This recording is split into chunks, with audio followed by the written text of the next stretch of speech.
Cheers for joining. So today we're going to show you how to do a baked camembert camping style. So for this you'll need one camembert, a gingerbread cutter, a piece of foil and your camping stove. So my wife has kindly already pre-put a bit of garlic butter on that and cut it. So get smaller of your two mess tins, place your gingerbread around the bottom just to stop it burning, and your piece of foil on top of that, camembert in its cardboard pouch on top. Turn your heat on your stove up to high, and you turn the larger of the two tins on top, effectively creating an oven.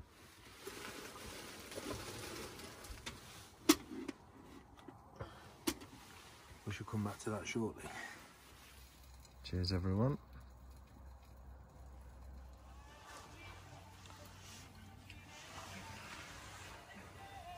Right then, so turn the gas off. Let's go for the big reveal.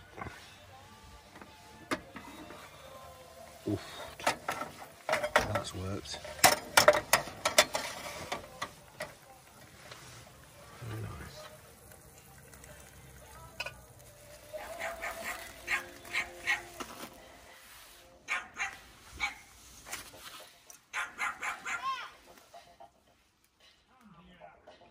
I'd say that's a complete success.